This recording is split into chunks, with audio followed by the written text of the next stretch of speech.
Madrid is a vibrant city with a wealth of cultural attractions that gives visitors a flavor of genuine Spain. Wide avenues are clogged with traffic, yet lovely parks break the city's sprawl. It is home to various historical sites, art museums, and relaxing parks and gardens. Today, we look at the 10 best places to visit in Spain's capital. But before we continue, make sure you give this video a like and subscribe to our channel. Now let's dive in. Number 10. Basilica de San Francisco el Grande.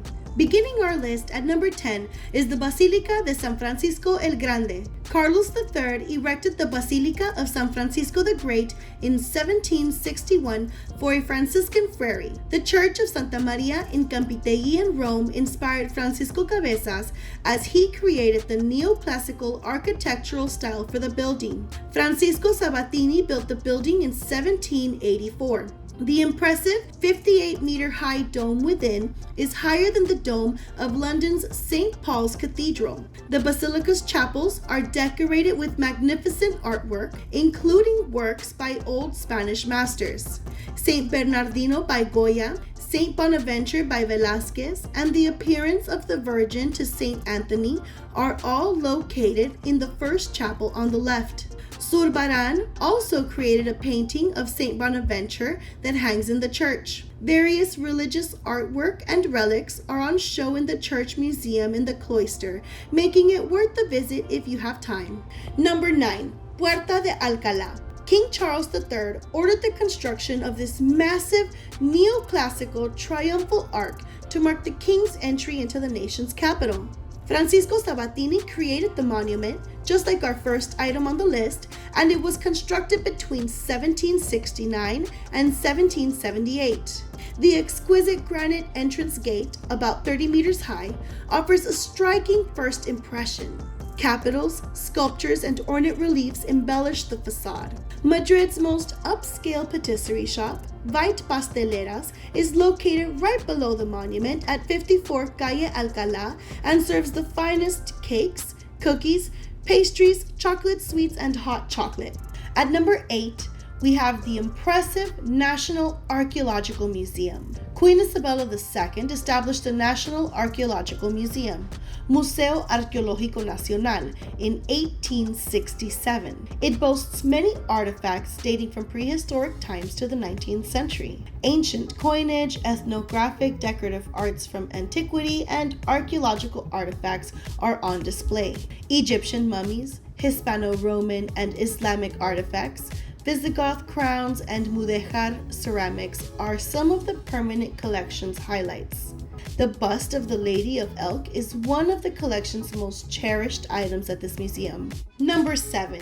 Estadio Santiago Bernabéu. The Santiago Bernabéu Stadium is commonly referred to as the Cathedral of Football, and for a good reason. Madrid's tourism destinations are not all centered on art. Soccer enthusiasts are drawn to the Real Madrid Stadium by one of the city's most popular museums. Tours of the stadium and the museum, which showcases awards, team memorabilia, and changing exhibits, are available to visitors. Fans can also take tours to see the pitch from the top of the stadium and take in the vista. It has been rumored to take about 3 hours to explore the club's trophy room fully, so you know you are in for a treat. Who knows, you might get to see your favorite soccer star while at it. Number 6. Temple of Dawah, an ancient Egyptian temple. An Egyptian temple in Madrid? Ridiculous! This old Egyptian temple can be seen in La Montaña Park, adjacent to the Plaza de España. The Temple of Dawah was presented to Madrid in 1968 as a gift from Egypt in recognition of Spain's assistance in preserving the Abu Simbel temples during the construction of the Aswan Dam. The temple, erected in the 2nd century BC for King Adi-Kalamani, was devoted to the Egyptian deities Amun and Isis. Inside the temple are original embellishments maintained well, which is unusual for an archaeological site. Peaceful grounds with a fountain and mirrored pools surround the monument, giving it a wonderful appearance. Number 5. Fuente de Cibeles and Gran Via. We have a double treat at number 5. It's the Fuente de Cibeles and Gran Via.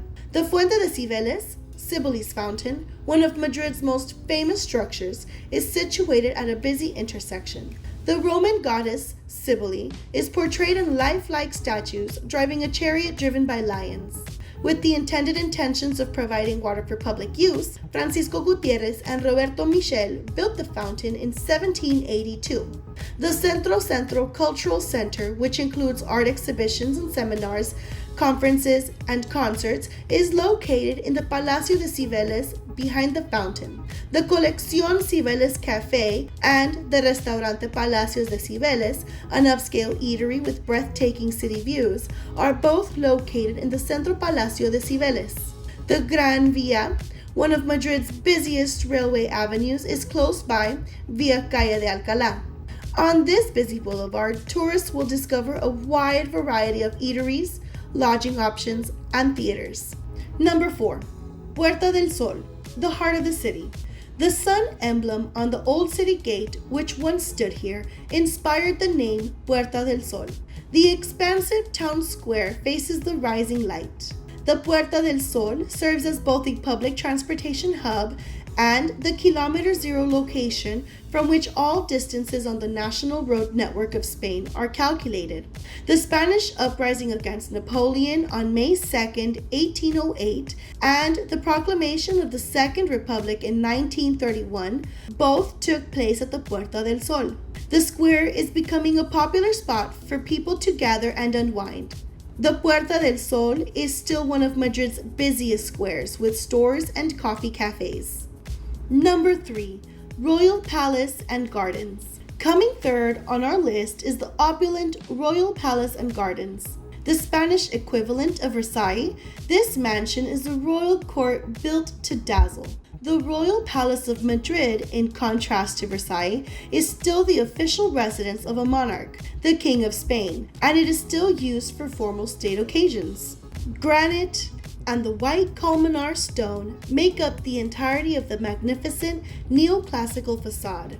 Ionic columns and Doric pillars on the front are replicas of Bernini sculptures for the Paris Louvre. Statues on the balustrade represent the kings of Spain. The magnificent staircase that leads to the main floor and features a fresco of the triumph of religion and the church is the most prominent feature of the interior. The palace walls are covered with works of art, including paintings by Velázquez, Goya, Rubens, El Greco, and Caravaggio, as well as beautiful tapestries from France and Belgium. The King Charles III suites are the royal palace's most exquisite spaces. These rooms are decorated with elegant Enlightenment-era furnishings. Number 2. Buen Retiro Park and the Crystal Palace. In the center of Madrid, Buen Retiro Park is a tranquil haven. This verdant, immaculately kept park provides a respite from the bustle of the city.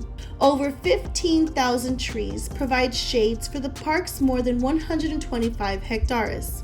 The ancient park, built in the 17th century for the Count Duke of Olivares, offers a refined ambience thanks to its assortment of gardens and tree-lined pathways. Visitors arrive at the pool in the middle of the park from the main entrance at the Plaza de Independencia.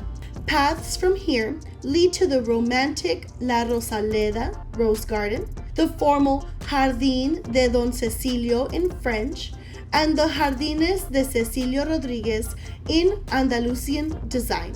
The Palacio de Cristal, Crystal Palace, a magnificent cast iron and glass pavilion hosting contemporary art exhibitions, was construed in 1887. A beautiful fountain and reflecting pool may be seen from the Crystal Palace. Both locals and visitors enjoy boating on the park's serene lake. Other popular activities include strolling along the lovely tree-lined trails, taking the kids to puppet plays at the Teatro de Teres, and enjoying the sun or the shade at one of the park's outdoor cafes. Our number 1 place to visit in the Spanish capital is the Museo Nacional del Prado. The Museo Nacional del Prado is a museum of the highest caliber, housing about 8,000 artworks and 700 sculptures. Many classics, including acclaimed paintings that stand up to the most well-known pieces at the Louvre Museum in Paris, are included in its wide range of artworks. over 100 rooms on 3 floors, and about 2,300 artworks are on show at the Prado Museum. It can be intimidating to try and see everything in one visit, but it is feasible to concentrate on a certain itinerary of masterpieces. The Prado offers routes for independent tours of particular artworks. Most of the collection comprises Spanish paintings from the early 19th century. An astounding 140 paintings by Francisco de Goya are included in the collection. Las Meninas, a 1656 painting by Velázquez portraying Felipe IV's Spanish royal family, is another must-see. That's all we have for today. We hope you enjoyed seeing the sights in Spain with us. Which location is your favorite? Let us know in the comments.